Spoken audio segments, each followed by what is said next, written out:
All right. Hello and welcome to the Identity Podcast here. I am your co-host, Caleb Long, along with my fellow and lovely co-host, Tarek. How's it going, Tarek? How are you doing today? I'm doing well, man. We're all here. The gang's here. I'm ready to go. I feel like Scooby-Doo and the gang, you know? Hey, man. We're going to solve some mysteries today. I look like Shaggy, so it works out. Well, thank you for everyone for tuning in to the Identity Podcast. Not only is it an Identity Podcast episode, but it's a pretty special episode at that. It is part one for On Religion series finale. We are so excited to kick things off with the end of January off and to kick off or to recap and end this amazing series that has definitely changed our lives. Tarek and I know it's definitely made things kind of crazy, but just amazing. And it's been a series that we never thought would be as heralded as it has become. But in reality, it has really turned into something beautiful. And I have to be very gracious for the next two episodes for everything that has occurred. But these three guests that are on this evening's show have made waves in their fields of occupation, in what they do for a living, what they do in general as human beings. They have made waves, and they have done amazing things for their religions, for their spirituality, just for who they are. And I'm so excited to welcome them once again back onto the show, and to also simply just to have them here and to be able to recap on everything and discuss what's to come. So thank you, the three of you. How is everyone doing? Ayra, Ivy, Sidra, how's everyone doing? I'm good. Excited to be back. Good to see you guys. Yeah, I'm so excited. This is going to be a lot of fun. Well, it is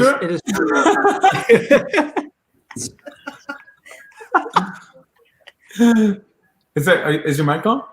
I think she's on mute. Oh, okay. Wait, so you guys can't hear me? No, we can't hear you at all. And we didn't see your mouth move, so we didn't know. I could see your hand. We saw you in spirit. Yeah. So she's here. Awesome. Well, she's here.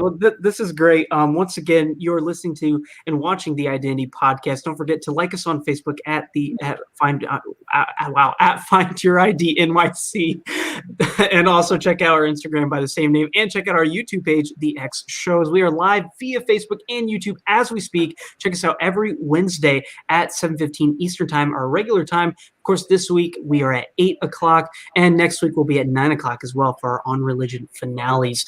And check out our podcast as always on Apple, Spotify, and just on all streaming platforms. Don't forget to follow us on TikTok, YouTube, and Twitter at The Identity Podcast. And if you love The Identity Podcast and want to sponsor us, well, email us at press@findyouridnyc.com. After that mouthful, let's go ahead and get into it's crazy, but someone should sponsor me. Right? One day.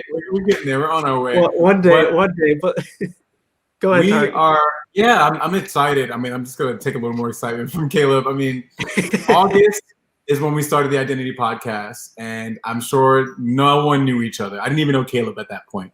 So all of the people here today are here because of the inception of us just saying, like, let's do something during this 2020. Let's try to move forward and create an atmosphere that's healthy. I always make the joke that we did not start with spirituality at all. It was actually real estate.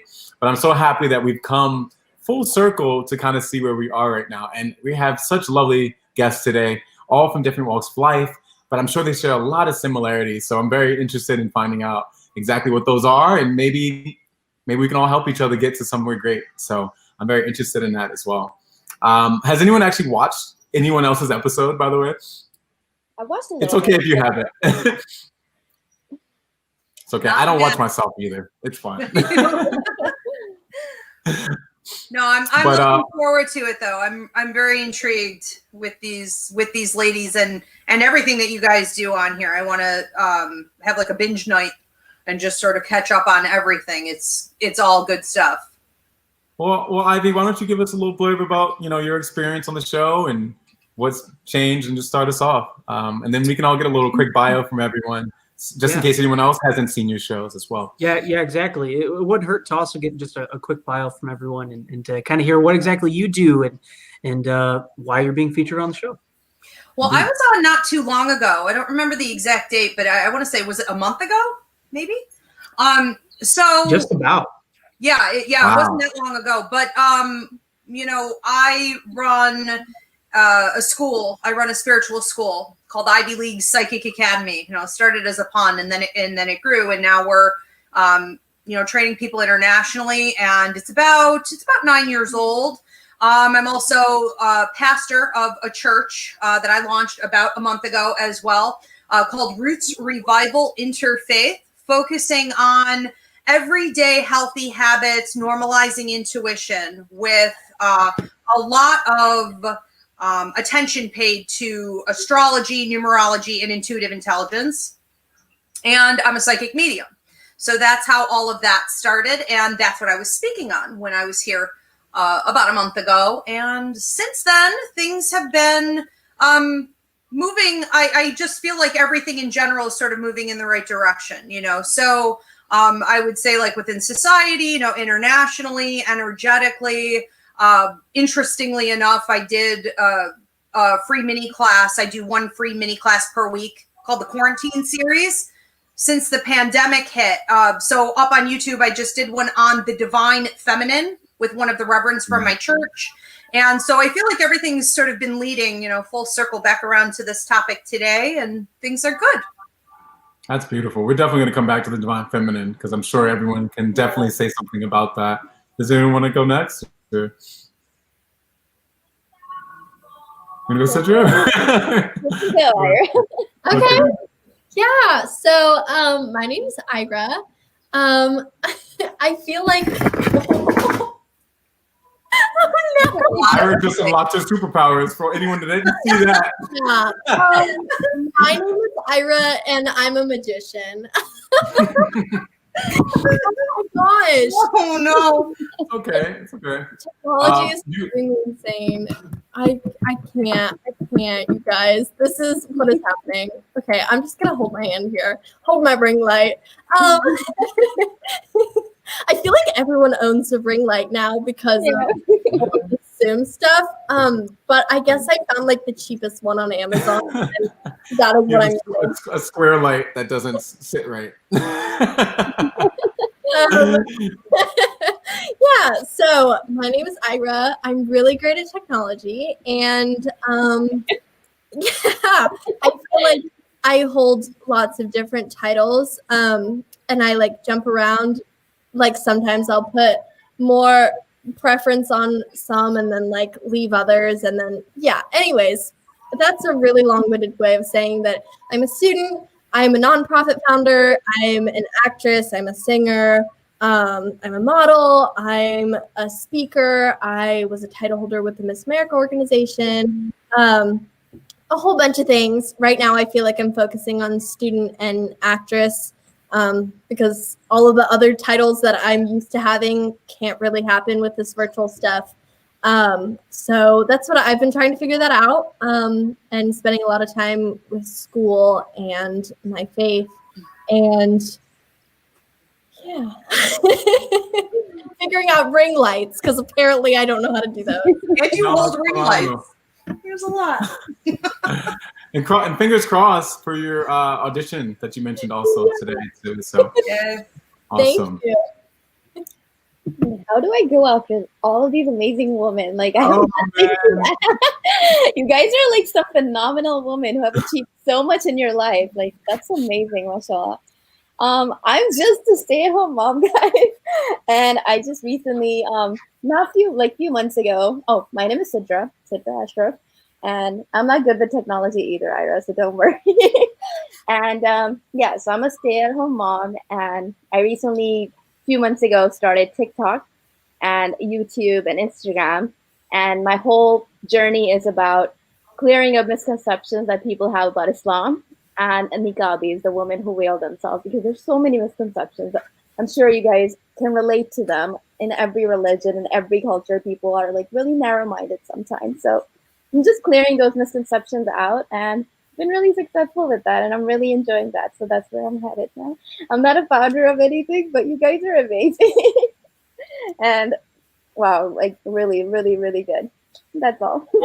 Well, you're along this panelist as well, Sidra, and we're just so happy to have you as well. And you're doing a lot of fun stuff too. Never knock one of the biggest divine aspects of the fact that you have brought in procreation into this world. So let's be honest, like as a male, like I can't even fathom. But so yeah, I'm excited. We can take the floor from there. I think we can kind of just talk about maybe what were you feeling before you jumped on the podcast. Like, I kind of want to go through like a bit of like the origin of where everyone kind of had this inception, spiritual enlightenment, where they are now. And then we can talk into much bigger topics like the idea of divine feminine, which I'm sure everyone wants to get into. So how did you start? How did this all begin? Ivy has one of my favorite origin stories because it's like almost like a movie. So do you want to start, Ivy? Sure. So, for me, I was born. We talk about born intuitives, and then we talk about people who, sort of like, well, what's the alternative? Well, people who train, people who didn't feel that they were tapped into it until they did, approximately 5 years of training. And you spend thousands and thousands of dollars, you go off to Hawaii, something like that. And so that was never part of my story. I do believe that everyone is born with intuition, psychic, mediumistic, and empathic intuition. So I think all of that is a big myth. And my life really displayed that. So I was born intuitive, and I was able to communicate with, mostly my grandmother. She had a stroke, and she was trapped in this hospital bed for about 27 years. And so she couldn't speak, she couldn't feed herself, she couldn't get up to go to the bathroom, none of that. And we would go to the infirmary to see her, and I was able to communicate with her telepathically.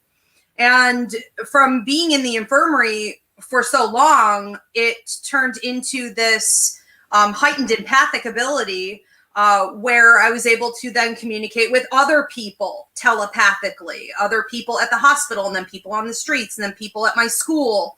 And that really converted itself after her passing when I was 6 years old into more of the mediumship. So I just continued to communicate with her telepathically like she had never passed. So it was always building, and it was acknowledged in my family. I'm Taino Arawak, so Puerto Rican native, and the rest of my family is from France.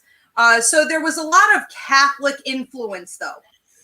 And so there was a lot of, don't talk about this stuff at school. I went to Catholic school for a while. It was, this is considered bad, but at home, we all just knew it. We all understood that energy never dies. When family members would pass away, they continued to communicate from the other side, and it was really cool. And so I really rebuked a lot of that idea, being told that it was bad in some way, or that it was only Jesus that was allowed to communicate with the spirits, and that it's only the priest at church that is allowed to do that. If anybody else does it, you're toying with the devil. I just didn't believe that, because every spirit that I was communicating with, for the most part, was helping me. And when I was 15, I was in a grocery store shopping, and I was, on my own at that point. I had my own apartment and was trying to make a life for myself. And there was a medium there from a spiritualist town called Lilydale in New York. It's a community of psychic mediums.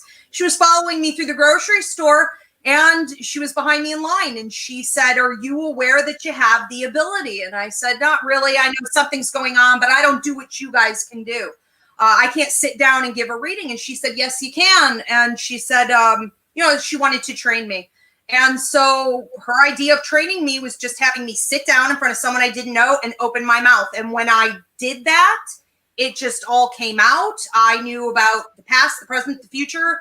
I was channeling this guy's spirit loved ones.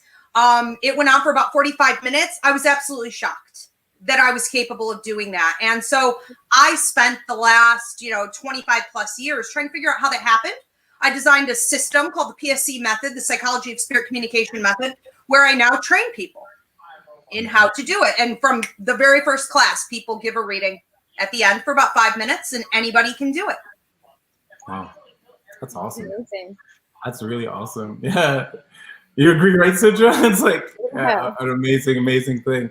How have you, I mean, I know you spoke earlier, Sidra, about maybe your family and even marriage had kind of put you into a specific space, but I'm specifically targeting kind of the contrarian ideas that you kind of started to inhabit basically as in your divine feminine. So how did that start? How did what start? Oh, did you hear me? Yeah, sorry. It was cutting No off worries. a bit. Basically just wanted to know, I know that you were basically born into Islam, right? Right. Right. So I was wondering, because we obviously had you on the show and you highlighted a lot of things that a lot of women in Islam probably weren't necessarily thinking about or doing at the time. So when did that begin for you? It was after my the main thing began when my dad passed away. That was like a huge shock for me because he was my life and my dad. He was everything to me. He was my beginning and my ending because like I knew God existed at that moment. I knew God created me, but to me, especially like my God and my world was my dad. It was nothing beyond that. So like when he passed away, it got me thinking like that he's so powerless in the way that he could be taken away by someone else. So then I just started looking more into my religion, started looking into Sorry, it was really loud here. Sorry. But yeah, it was just that whole thing about where did I come from? Where do we go? And like, life's big question. What is the purpose of living? Why are we here? So I just started questioning that and looking more into why Islam is the right religion, because just because I was born into it doesn't mean it's the right religion. Because every religion like promises salvation and paradise, right? So who's to say Islam is the right religion, right? Because there's so many more. Then I just did more and more research into that. And yeah, Islam did end up like speaking to me and it felt right to me. So that was my whole journey of how I came back to Islam and started learning more about my deen. And that happened when I was 21 and I'm like almost 30 now. So almost 9 years, 9 or so years. And it's been really amazing. And then the whole platform with TikTok, I think I mentioned it last time. I started as a mommy channel. I didn't even start with the whole Islam thing because to me, like this journey was special, but I really didn't think others would find it as special as I do. So that's why I was just like, I became a new mommy and I just wanted to share like my mommy tips with the world. But then when I went online, all people saw was this. And they had questions. They had a lot of questions. They're like, I was gonna ask, like, where did you come up with the idea of Ninja Mommy? I guess I didn't get a chance to ask that last episode. Oh man, that was a heated subject in my household because I hated that name. My mother-in-law hated that name. Basically, ninja is like an insult that people use against girls who wear the niqab. And what I like to do, I like to take that insult and twist it. So like, if you make fun of your own self, then no one else can. So that was the whole thing. So I was like, you know what? I am a ninja. Ninjas are pretty cool. Like I wish I was a ninja, So this whole like it's a play on words with ninja, and then I'm a mommy, so ninja mommy. Right. That's awesome. That's awesome. But then when I started, people just focused on this, and they're like, "Why do you wear this? Why don't you remove the curtain off your face?" And I was like, "Hold up." So I just made a video and I removed the actual curtain from my window. And that video was the start of like, people are like, okay, she's funny. Maybe she's like, she can educate us on Islam. And then just people started asking me questions about it. And that's how this whole journey started. And yeah, now I'm almost at like 700K on TikTok, which is like, or actually I'm almost at 800K on TikTok. Wow. We got like YouTube going, you have like Instagram going. and it's amazing. And there's so many people that came up to me that told me I brought them back to their faith, or they converted to Islam. And I was like, I was at that point where they are now, where I had a lot of questions and somebody answered those for me, and now I am that platform for them, which is just, yeah, it's amazing. I'm gonna try now. It's like an emotional journey for me. It's really emotional, and it all leads back to like my dad. And yeah, and I always say, like, I love my dad so much, but if I had to lose my dad a million times to gain what I have gained now with Islam, I'll do it in a heartbeat. Wow. Which is a big statement to make, but it's true. It is. That is a big one. Yeah. Indeed. I think, wow. Again, we've seen death as a transformative experience. We'll definitely revisit that for sure. You know who's next. Yes. Oh my gosh, that made me really emotional. Yeah. I was like here in the corner tearing up. Well, my journey is definitely not as cool as these two ladies. So I grew up in a small town in Indiana as a Muslim woman, but I wasn't practicing. Like I guess I should say Muslim girl, because I was little. I was like 5 and I lived there until I was like 14, 15. So growing up in that town, you know, you go to school and everyone around you is white and they all go to the same church on Sundays, and you know, they have all their things, and for holidays we don't have any Jewish holidays off or any like Islamic holidays off. It's all like the Christian holidays. Like you don't go to school like the week before Easter or like the week before Christmas.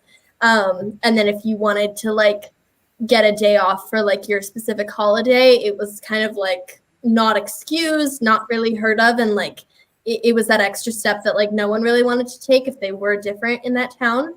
It was a really small town, so like everyone kind of knew who you are and what you were up to. So I always had this sense that I was different, but I didn't really know like what it was until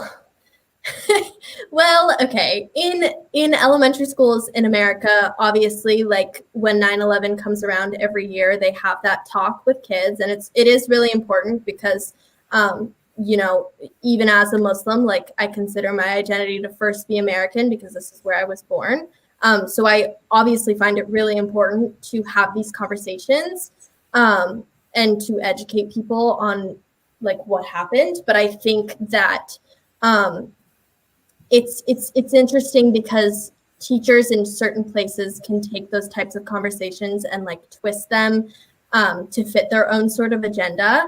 And being in an all-white Christian town that was very patriotic and very like, we're Americans, we don't really welcome anybody else, and we don't consider anyone else who doesn't look like us to be Americans. So, you know, I started having those altercations that a Muslim person does have on 9/11. Obviously, a lot of other people have had it worse because I don't outwardly look like a Muslim woman or what people think a Muslim woman is, but they knew because it's a really small town again. So having grown up in that and then coming to San Francisco, moving to San Francisco in high school, suddenly I went to school every day, and you know, like there was not a single person there who looked the same. Like it was just like a rainbow of people, and it was so fun to see. But that's when I was like, whoa, I like was really, really different from like, these are two different things. And I definitely was like the odd one out in Indiana, not in Indiana, but in that town. And so being in San Francisco, I'm like, hey, I don't really want people to go through what I did in elementary school. I know I obviously can't make a big impact because I'm a high schooler in California. But I knew that it was important to me that, you know, whoever would listen would be impacted in some way. So I started this nonprofit, SAVE, Social Advocacy for Equality. And it's basically an educational tool for schools to use. It started out as me showing up to schools, giving presentations, kind of doing this whole destigmatization with kids. And I found that a lot of kids, like especially on the younger side, don't really see differences as much. It's harder for them to identify like why someone is different from them. Mm. So I wrote this book with my nonprofit and with kind of my team on the nonprofit. It's called Magnificently Different. And it's the book that I started taking to these presentations when it was just me doing this type of stuff. And then I was able to go to the Capitol in California, in Sacramento, and I proposed 5 legislations to the California Senate and Assemblies on Education. And it was with a group, but the one that I really focused on was bringing in a newcomer program into California public schools. So what a newcomer program is each school is supposed to have them, and basically it's immigrant students, first generation students, any students who don't have a traditional upbringing. It's a space for them to come and work on their English, or like work on assimilation techniques, and work on have a community in their school to where they know that they're not alone, and can really assimilate into their school and into their community.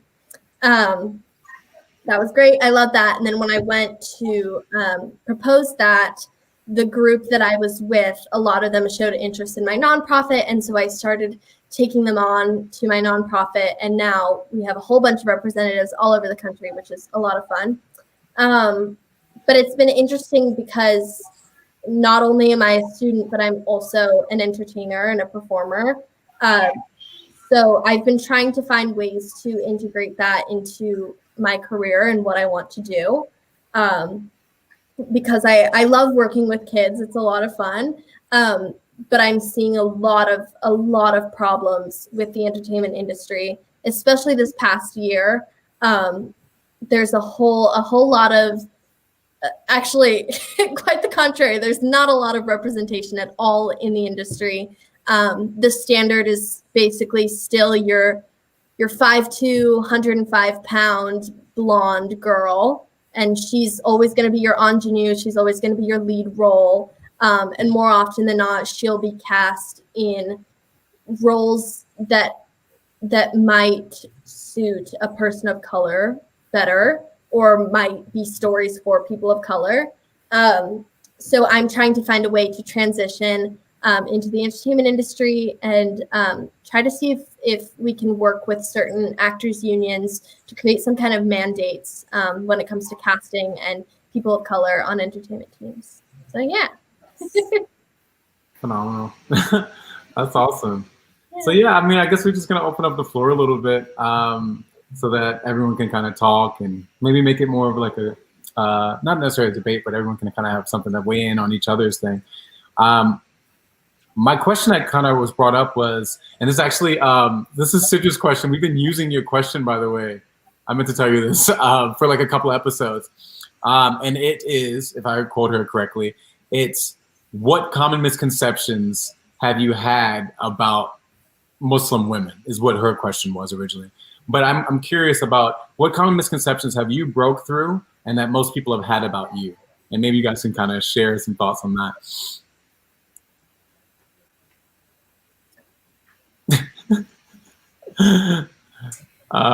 Well, I'll go ahead and start. Yeah, go ahead. What common misconceptions have you broke through? Well, on a daily basis, I complain about this.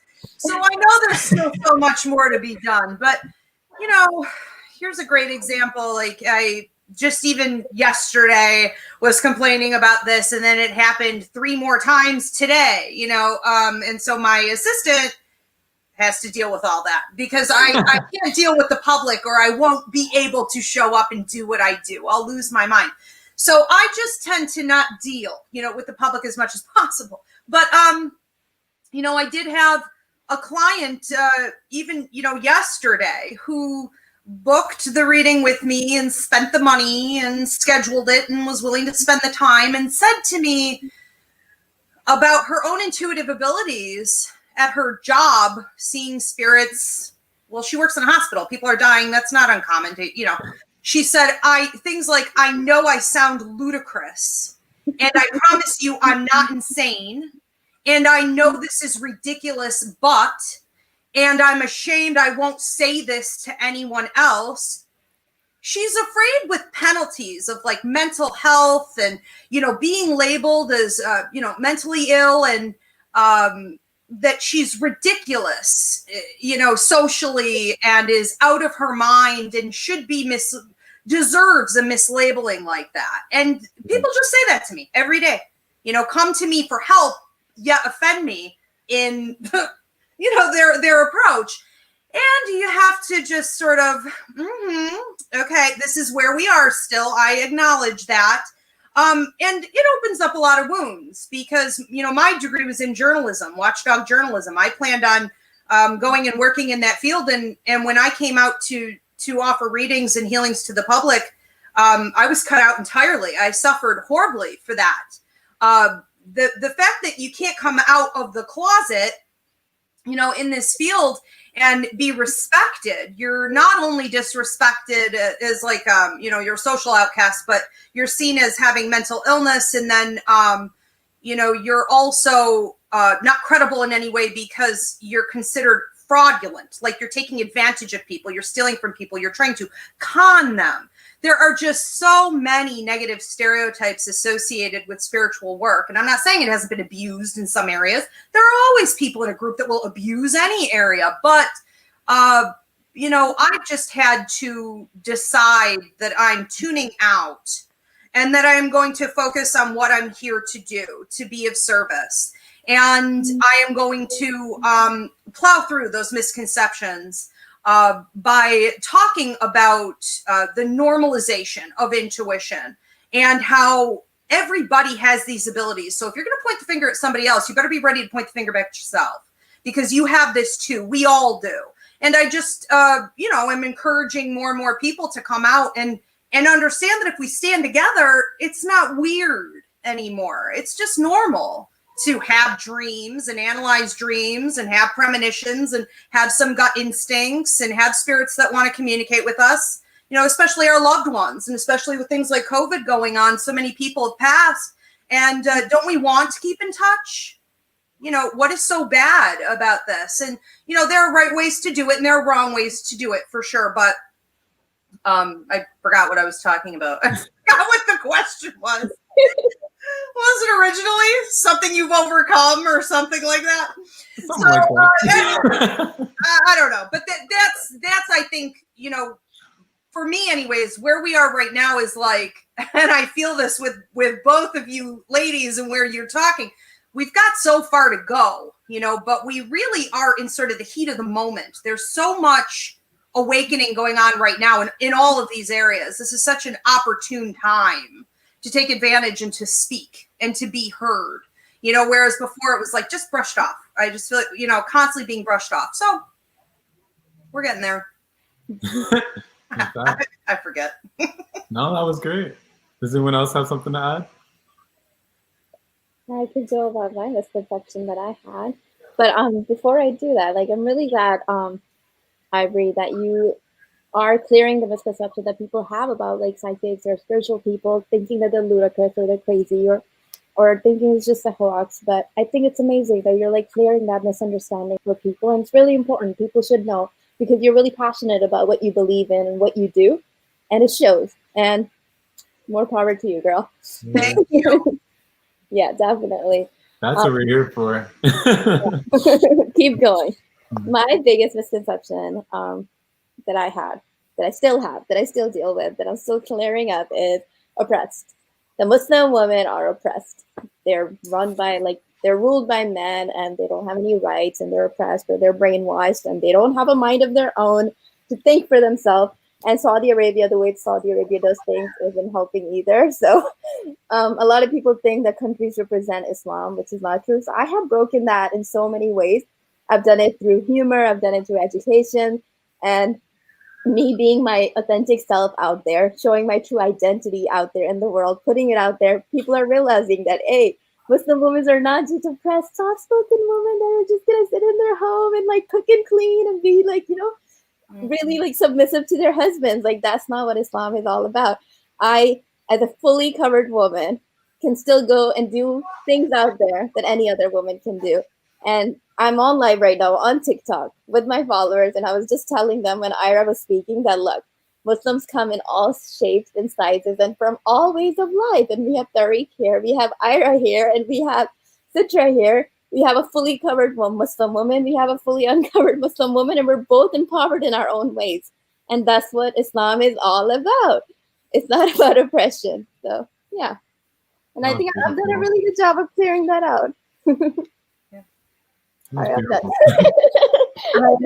I love that so much, because that is definitely another misconception, is that it's not even just with Islam. I feel like it's with anyone. A lot of people are so quick to box you into a certain type of identity, which is so weird, because like, who is creating these stereotypes? Like, who says that certain people have to look or act or dress a certain way to be a certain type of person?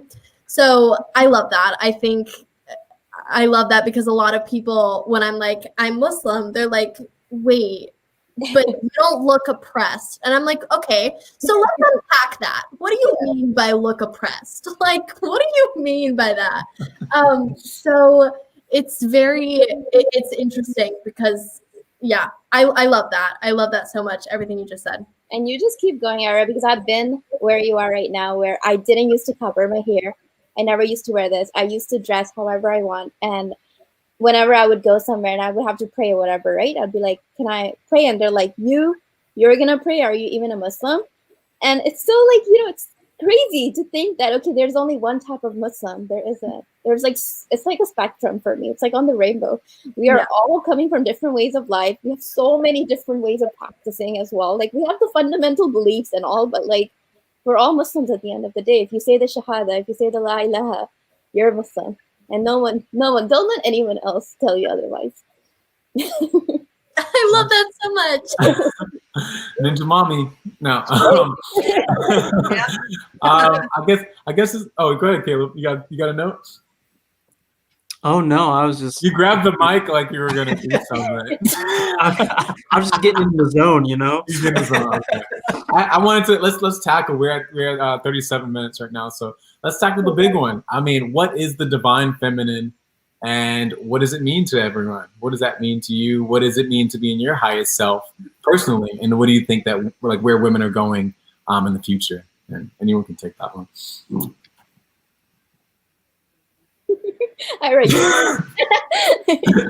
I appreciate that you like when I call on you, but it's like we're all here. Like, if you got something to say, say it. You know. I mean, that's the first time I haven't really heard of the divine feminine before, okay. So I'm interested to actually learn here. Awesome. You know, Ivy's like, I'll wait. Well, I thought I was gonna, but I literally just did a class on this like a couple days ago. So. Definitely check out her class, by the way. So on YouTube awesome. At Ask Ivy, I did. It's called Divine Feminine, and I did it with Reverend Danny Johnson, who is social rights activist, and we work together also, at the church, Roots Revival Interfaith, the church I started. So she's one of my reverends. Well, we spoke on not only the divine feminine in the sense that everyone has feminine and masculine energies, right? And if we only tap into the masculine, we're only going to have war and testosterone and a lot of, push and a lot of overtaking. And when we tap into, and that power is of value. That is of tremendous value. We need that. There's a reason it's there. But when it's imbalanced, it can be super toxic. And when we, focus more on a balance with the masculine and feminine, then we're tapping into intuition and wisdom and kindness and community. And the power of the feminine throughout time was something we spoke about, it being also revolutionary and bringing its own, warlike agenda. It's not that women never fought, it was that women, I want to say, brought power and resolution and kept it as a last resort. It's not your go-to, not reactionary energy. It's you wait, and if you have to fight, then you fight. So we were speaking on things like that, and the concept that, sort of toxic masculinity, white male privilege, and, all of this. It's sort of everything's coming to a head right now.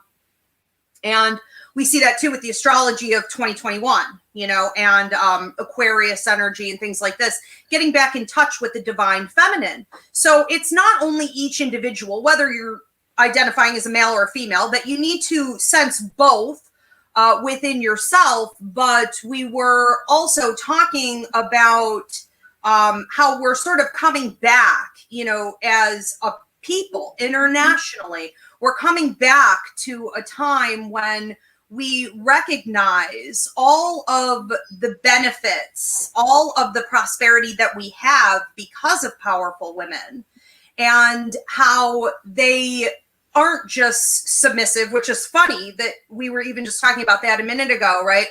But we're sort of shattering those concepts, because I use the example of Harriet Tubman. I traveled out past her grave, and I stopped and I channeled Harriet Tubman at her grave.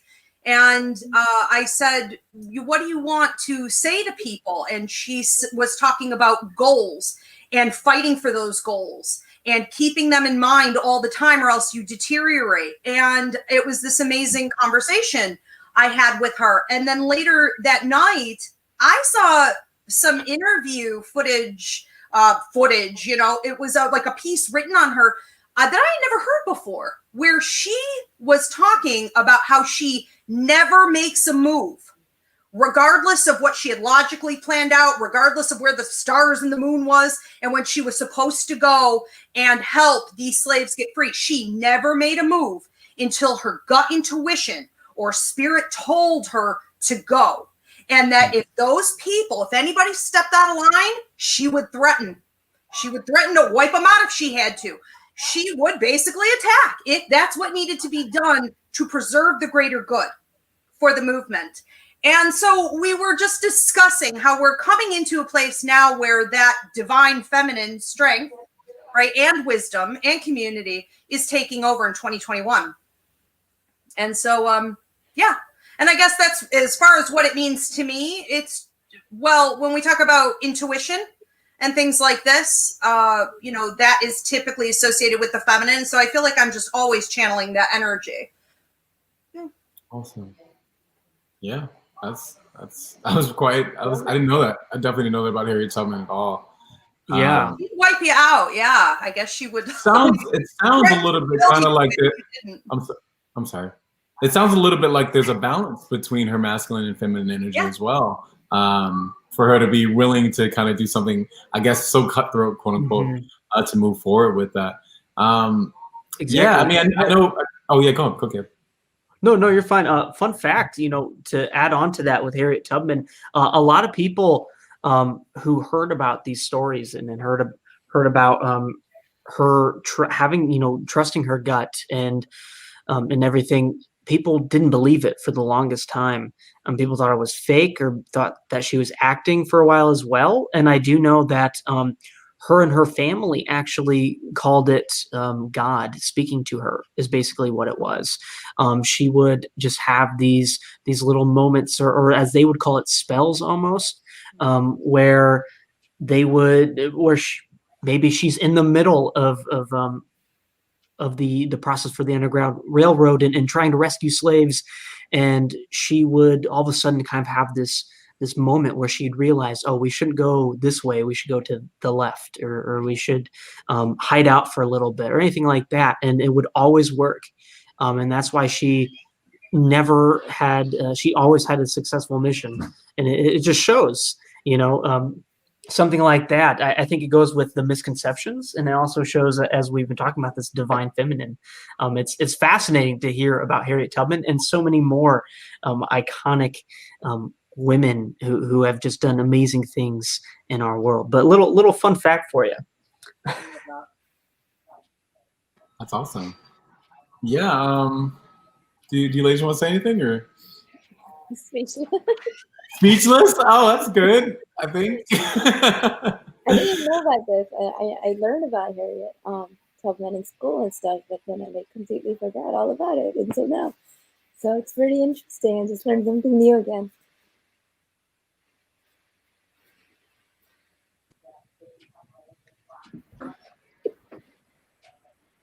Am I on mute again? No. No, you're good. You're good. Oh, I thought I was on mute. There was an awkward pause. There was an awkward pause. I was like, We were all what? expecting someone else to talk, and so it No, just I was gonna say something, but I think I really was on mute. It was me. I was gonna say, Sidra, with you being a mother, how have you actually had to, I don't know, express more of a protector type energy, or maybe nurture type of energy, as well as I always bring up the note of how there was this lioness that like lost her cub or something and like searched all through Africa and found it. I can't bring the specific story anecdote with that one. Or maybe one time where this young lady's baby had kind of like rolled under a car and she lifted it up to grab it. Don't ask how it started to roll. That's not part of the story. The point is that she lifted up the car and an adrenaline type of thing. So I'm curious to see how have you been able to kind of almost embrace more of your womanness? Is that a word? Is that offensive? After becoming a mother. It's changed completely. Like I do feel really, really strong, and I feel like I could lift a car too if I had to. Because when it comes to protecting your own, it's just Allah subhanahu wa ta'ala just gives you this immense amount of power and strength to do things. Like it reminds me of the story of Hajra. She was one of the really pious women, and her son, Prophet Ismail. It's the story of that, and I'm not sure if it's in the Bible, but in Islam, her son, Prophet Ismail, was really thirsty, and there was no water to be found. So she just went 7 times back and forth between these huge valleys. It's like from one peak to the other, like 7 times, just searching for water for her son. And then God made it where wherever the Prophet Ismail was kicking his legs, he gushed water through it. And that's known as the famous Zamzam, well of Zamzam in Saudi now, that still exists today, and it's never ending. So that was the strength of a mother. So for me, like mothers in Islam, oh my God, they're able to like do so much. We're able to, the whole thing about just giving birth, it's just miraculous, because every time a woman goes into labor and gives birth, she's putting her life in literal danger. Like it could go either or 50-50, right? So the fact that a woman is able to give birth is such a huge divine feminine ability that like men can never ever like experience. It's something so special for us. And even if the woman doesn't give birth, like just even if the woman is not a mother, she still has so much like strength in her. Like we're emotionally stronger than you guys. Sorry guys, that's just how it is. But hey, that's what we're here for. That's what we're here to talk about. Indeed. Being a mother is amazing. Like it really just, you don't know what true love is until you become a parent, I'd say. And a father's love, I feel like, is conditional.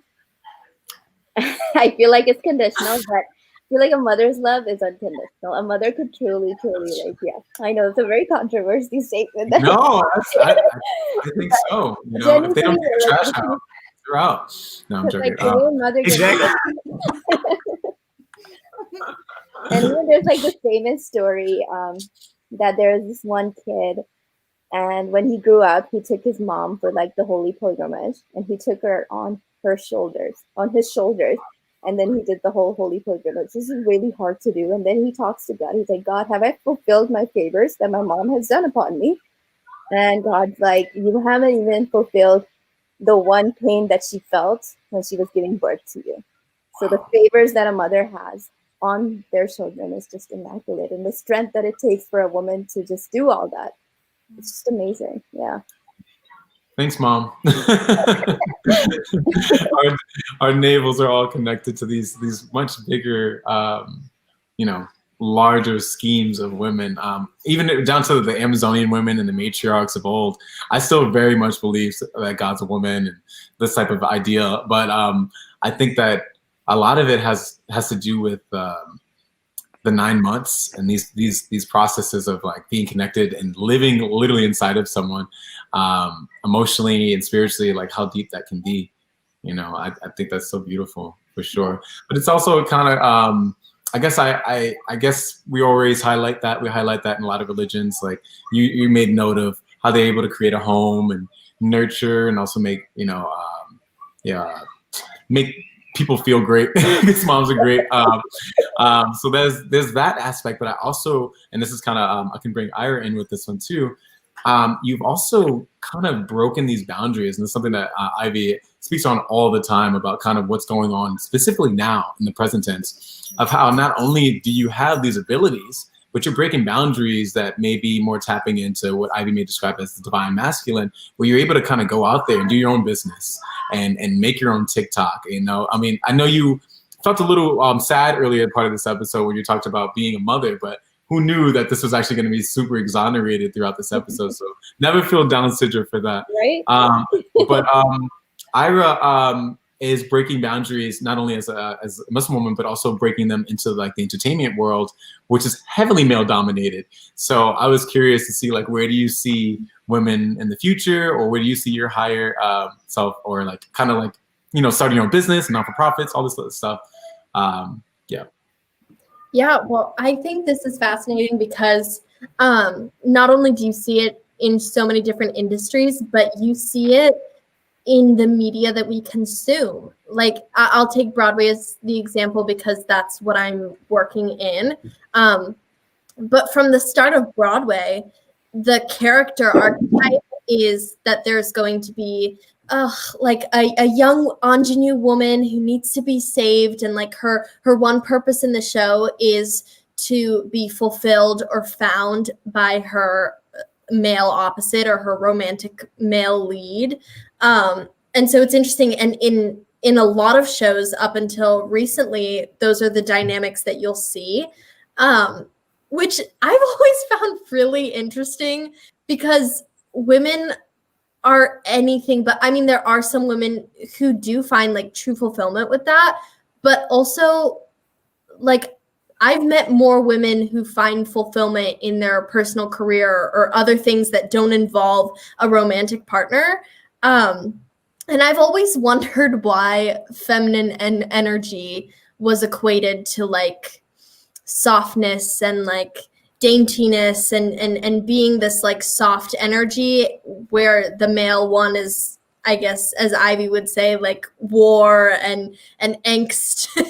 So I've always wondered like why that is, because if anything, like women, if they choose to, go through so much physical turmoil that I would associate like that like war type of energy with them. Like I don't understand. I love Sidra's response to that. She's just like, thank you. That's so funny. I mean, even down to the warrior class of just like, there were women in wars and like they were kicking dudes' butts, you know. At the end of the day, if I am gonna call someone to save me, it's probably gonna be my mom or like, you know, my partner or something. It's not gonna be like a friend or a male or something like that. Like, think about it. Like most people either, you know, before their death, and this is the end of the spiritual thing, they're either calling on Jesus or Allah or something before they're in the middle of something, and the next person is mom. So like, it's definitely, you know, there's something to it. God rest his soul. Even George Floyd, you know, this was a big thing that was talked about a lot, of how he called out for his mother and how that was like such a big thing in our communities because we exonerate our moms and, you know, African American communities and stuff like that. So I think that, yeah, there's a lot to it. And I think what you're doing right now is breaking boundaries. And I don't know if that's going to be forever. We're going to see a lot more softness in males and a lot more strength in females. We can definitely project that. I mean, shout out to Kamala Harris and all the stuff that's been going on with that too. So, yeah, I just wanted to say this on that note too, that, you know, it's like the divine feminine in the way that you just said in our last moments, right? We call out on God, we call out on our mothers. And that's like what the divine feminine is coming back to do, is to basically save us from our own demise right now. So this is the chapter that we're entering into. You know, it's the awakening. People talk about end times, the end of the world. This is the shift that's going, and this is where we're moving. And that is leading that energy. You talk about, Kamala and, Biden. I mean, you could see that perfect balance there. You could see it in each one of them individually, that enough of the masculine and the feminine. It's perfect. Yeah, I definitely agree. And I think you're kind of starting to see this trend over the past year or two where not only are we allowing more softness in men, but it's mainly breaking that stereotype that men have to be a certain way, and same with women as well, that women have to work inside the house and only do certain things while the man brings home the bacon or something like that. Instead, it's different. I love seeing things that are saying that the woman can in fact be the head of the house. The woman can bring home the money, that the man can sit down and be able to cry, and then the man can be emotional and everything. And that's something that me personally, I'm very open about being a very emotional person. If you know me, I'm a very emotional person, and I'm very open about that. And I was always raised to be that way, and so that's why I've never shied away from that. My apologies to everyone. But I definitely try to raise that awareness as much as possible for anyone, no matter what you identify as, is that to just be yourself. And that's the whole point of this show, is identity. It's not only discovering identity and reflecting on who you are, but it's also simply just understanding who you are. And I think that's a forgotten thing, an underrated thing about life, is that life, we are not only on this journey together, and not only are we discovering it and reflecting upon it, but we are constantly just trying to understand it. And without that understanding, where are we? And I think each of us on this call right now, on this show, have been able to, at some point in time, understand, reflect, and simply just discover who we are in different capacities. And we're constantly doing it on a daily basis. And that, to me, is one of the remarkable beauties of what life holds. And so this divine feminine, to me, is not only a perfect thing to discuss in this recap, and especially with three exceptional women at that, but also something that is so big right now in 2021, and especially on Inauguration Day. If you are in the United States, this is really big, with having now Vice President Kamala Harris. Absolutely amazing. I definitely cried earlier. I hope everyone else did too. It was absolutely amazing to witness that on television. And just to be here with you three is an absolute honor at that. So thank you. Thank you. That's awesome. Yeah, I mean, I hope no one's bringing home bacon if they're Muslim, by the way. Super haram for that one. No, I'm just bothering you. I'll take the turkey bacon. I think what Caleb said was beautiful. That was awesome. About the whole breadwinner thing, I've told my husband, once I make it on YouTube and TikTok, he's gonna be the house husband, and I got it. Yeah. So, I hear that. in Islam, it's like a man's responsibility to provide. But then there are cases, there are exceptions made as well. So like my husband, he's like, I would rather be a house husband. I'd rather spend time with my daughter and be with her all day long, because he feels that's a harder job. Being a full-time stay-at-home dad or mom is much harder than what he's doing. He's like, I'm just sitting in front of a computer. You're doing the real work. So he feels more empowered when he is doing this type of work. So you know what? These social norms and these gender constructs that people have, we can break them. We can break them, indeed. I think one time we actually got a chance to speak. I mean, as we're approaching the hour mark, I think someone said that Muslim women are not allowed to read. I forgot what the exact term was. They're not allowed to read from the. That was you, right? That was you, Ayra, or no? Oh, someone else. Someone had spoken about how they were not allowed to read religious texts out loud or something like that. And I know Islam, out of everyone here, I think Sidra, you could probably talk to this probably the most. I'm just kind of like, I know we have gotten past the idea of oppression, but I wonder if in the future we are able to kind of put. I think there's a word for a spiritual teacher, and I'm probably losing a cool guy. That's funny. The fact that Muslim women are not allowed to be spiritual teachers or something like that. I think there's something to that degree. Do you remember, Caleb? I think I'm kind of like scrambling on the actual word. The idea of it. Imam. Oh, yeah, you're close there. I don't remember the exact. I do believe it was Mehdi and Mubina who are actually discussing that. We will have. I do not remember exactly what they said though. Unfortunately, I was just as we end, I just want to break past and say that you taught us so much about Islam today, and I definitely exonerate all the stuff. Ayra, you taught us so much as well. Ivy as well, and I'm just appreciative of what knowledge you are to bring. And I'm in awe. I want to see what's new to come. I mean, I guess everyone can kind of drop what's new, what's on the horizon.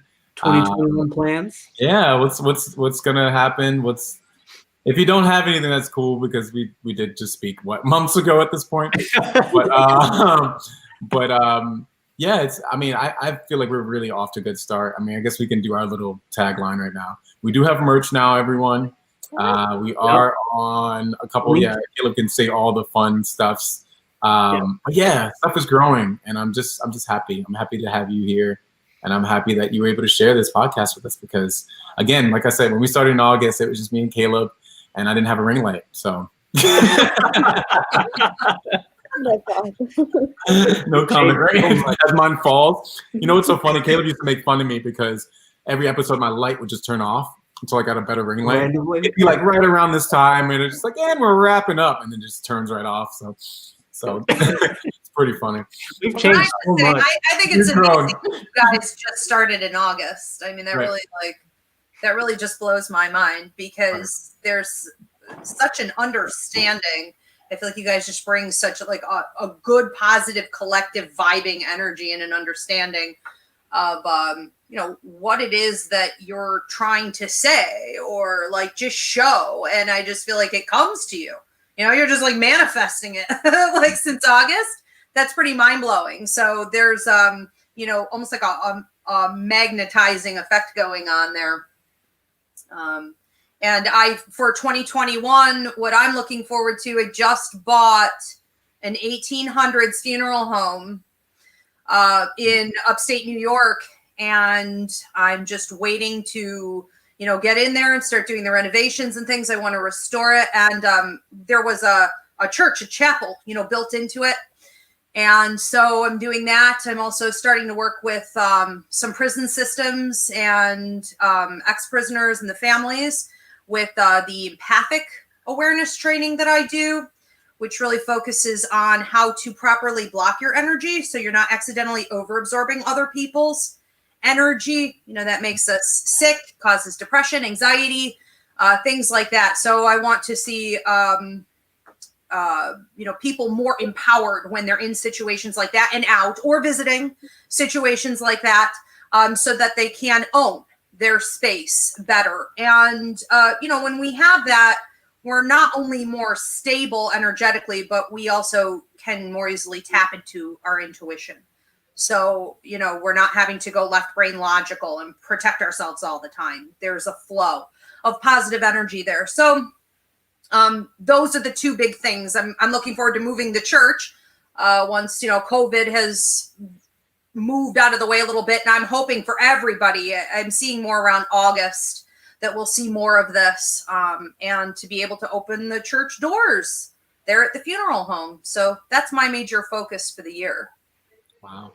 Awesome. Shout out to real estate. No, I'm joking. Yes. Those interest rates are low. No. Yep. Yes, they are. Sorry. Shut up, Caleb. Anyone else? Any good 2020 goals? More stuff coming in? Hopefully you get this audition, right, Ayra? Yes.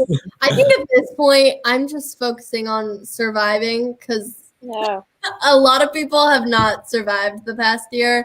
So I think that's where I was, like New Year's Eve. I saw a lot of people post like, oh, I did all these awesome things. Like, this is what I did even in the midst of a pandemic. And I was like kind of down on myself because I was like, you know, like I'm a very ambitious and competitive person. So like not having accomplished a lot of things in a global pandemic for me was like, how could you do that? Like go start a company, become a CEO, like do something.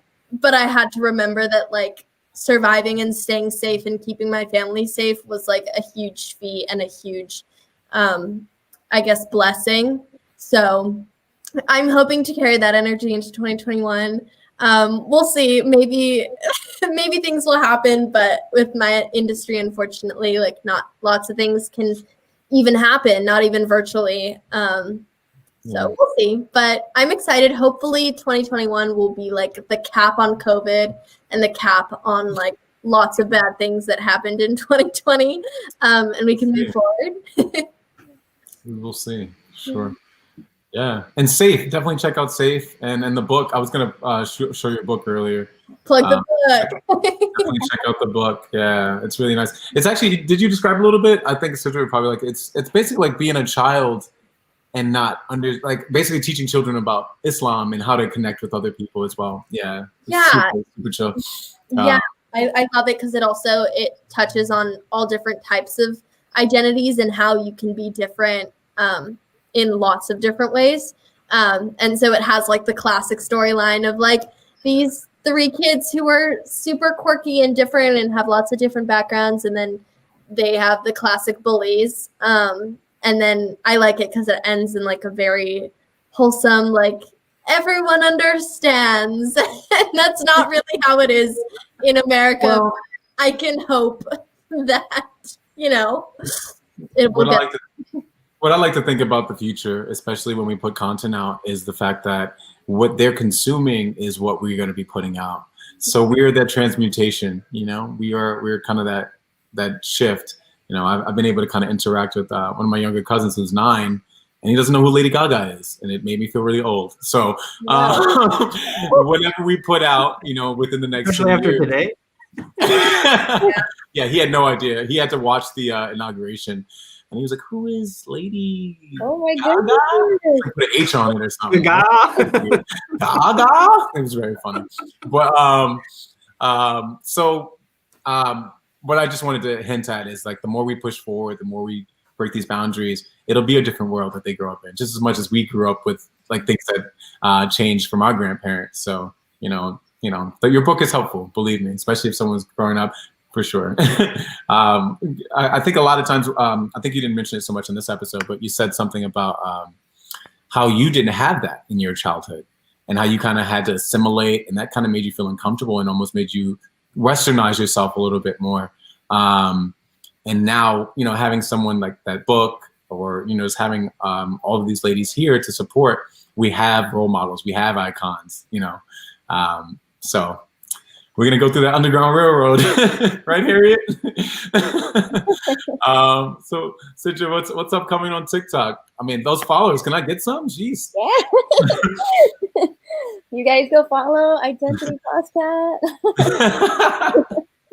My plans are honestly just focusing on my spirituality. Like Ramadan is just around the corner, so I'm gonna be preparing for that. That's our little boot camp for the rest of the year. So I'm just gonna be like gearing towards that. It's gonna be another depressing Ramadan because of COVID, and I just really want to be over this pandemic because it sucks. Yeah, I do have big plans for TikTok. I do have like other like series coming that I'm gonna be thinking about doing. I was thinking about maybe it's just in the works, like trying to like open my own clothing line, some sort of like modest wear. It's just an idea at this point, so let's see where that takes me. But other than that, yeah, not really big plans, not much I can do. But yeah, just staying home, staying safe, and just educating. Awesome. And your handle again is what? Ninja Mommy? Ninja Mommy on all platforms. On all platforms. Awesome. Yeah. Definitely go check that out for sure. Yeah, I think we had a conversation earlier, and this is the first time I've actually met you visually, because I think we were audio last time. And I think I had said, I think I asked a comment like, you know, would you be interested in kind of making clothing or hijabs along that. So that'd be pretty interesting too. I know. I don't know if it was last year, or I guess last year was 2020, but 2 years ago that they were coming out with swimsuits, which was a very big, and like a lot of people were like really upset about that, and some of these Muslim countries. But I think it's very empowering to create clothing, because clothing has a lot to do with culture and how we represent ourselves, and so yeah, I think that's awesome. I think Nike calls it the burkini. Yeah. Burkini. Wow, now we're getting fancy. It's the burkini. Nike owns one? I think so. I don't think they own it. They have a hijab though with the Nike logo. Oh, that's what it is. Nike has some form of like activewear. But yeah, a lot of people are being Muslim friendly. Ayra, you're in the entertainment business, and I wish you all the best, because you're gonna be a representation for Muslims, and that's really good, because you're putting a voice out there for those people who are not, recognized. Like you said, it's heavily white oriented people, white race. Like, no offense, Caleb, but it's all just that one race, just taken over. And I love that you're trying to represent different identities into there. So keep going. And I agree with your church opening. I wish you all the best for all your future plans as well. You seem like an amazing human being, and it's just been an honor, guys, to meet all of you once again. I'm really happy. Thank you. You too. And I just wanted to say, the work that you girls are doing to help, children to identify how they're different. I had a similar experience growing up Hispanic, a Hispanic female in a mostly white environment at different times. And, that level of confusion, I know I'm different, but I don't know why. I'm being treated different, but I don't know why. Things aren't working for me, but I don't know why. I just think it's so important that you guys are helping to, for the younger people to figure that out sooner. The sooner we understand who we are, what our identity is, and how we're seen, the bigger players we can be in the game, So this is huge. Yeah. Yeah. Humongous. Yeah. Magnanimous. It really is. Yeah. It really is, though. I completely agree. And honestly, every point that all three of you just made, everything that is going into life right now, into this year, into this world, is really important, very integral to what's going on in the overall system, into our society. We're at a point now. I think, as Ivy earlier mentioned, a lot of people are referring this to the end times, and then I think it's a really interesting conversation to bring that up as we wrap up here. Is the end times? What are the end times? What do they look like? And the thing is, right now we refer this to the end times, but who knows? One day when it actually is the end time, will it actually be like this, or will it be chill and calm? Maybe we're all emotional, like myself. Who knows? But I think anything starts right here. A conversation like this, being able to have a discussion, a recap on everything we've talked about, and everything that we might talk about in the future, and be able to just recap together and come together as a community, as a society, and be able to discuss these topics, and to be able to kind of realize what has actually guided us all along, yet has never really been recognized as such. And a lot of the things that you three will do and are doing are things that really have guided our society throughout the get-go. But once again, you have been listening to the Identity Podcast in the rant. It has been the On Religion series finale, part 1. That's right, only part 1. You get to see us once again for part 2 come next week. Exciting stuff. Cannot wait for part 2. I tell you, it is going to be fun, capital F-U-N. Great stuff. We have Mehdi and Mubina, also known as Medina TV, next week, as well as Professor James Lynch, all on the show. It's going to be a great trifecta. I'm really excited. That will be at 9 p.m. Eastern, though. So stay tuned for that. As always, stay tuned for all of our promos on Instagram and everything else out there, as well as we continue to relay information to you every single week for us. Don't forget to follow Ninja Mommy on all her social media pages, as well as Ayra and even Ivy as well. Ask Ivy. Check out all their social media pages and don't forget to like us on Facebook at Find Your ID NYC and on Instagram by the same name. And don't forget to check out our YouTube page, The X Shows. We are live every single Wednesday at 7:15 p.m. Eastern Time for the Identity Podcast. We are also on TikTok, YouTube, and Twitter, so check us out. And check out the Identity Podcast on all streaming platforms. That's right. We are on all streaming platforms now. So no need to recite every single one when I can just say all streaming platforms. That's good. And if you want to sponsor us, you can actually sponsor us. You can, in fact, sponsor us if you love the Identity Podcast. Email us at press@findyourdnyc.com. It has been real. It has been fun. And I tell you, it's been really fun. That's for certain. For here, I am so corny for the Identity Podcast, but it's been a lot of fun. And as Tariq said earlier, we have some exciting stuff. In fact, merch is officially out. That link is in our bio on Facebook and on Instagram. So definitely check that out. And it's also in the comment section here. If you are perusing through the comment section on our Facebook or YouTube, you can find that there too. Merch link is there via Teespring Identity Podcast. Go buy your Identity Podcast mugs, socks, fanny packs. Anyone? Really cool stuff. More face masks. Yep, face masks, t-shirts, other colors and different items, pins, phone cases, all that stuff also coming soon as well. But we have a few items out already. Very excited to go ahead and release that to the public. Once again, 2021, very exciting stuff for all of us. We are looking ahead for the Identity Podcast.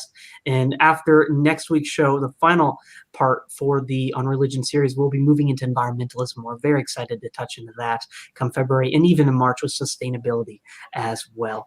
Well, I think that's all I have to say. End of topics of discussion and everything I always have to talk about, but it's been a lot of fun. Thank you, all three of you, so much for being on the show yet again, and for just being you. I am so honored to know you, even virtually, and to have this connection with you and to know all of you and to announce we've officially announced our partnership with Ivy, and we're very excited to begin that over the course of this week and into next week as well. So stay tuned for all of those promotional posts as we gear up to connect with each other, and just thank you everyone for listening and watching the Identity Podcast.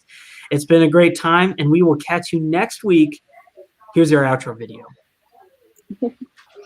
See you guys.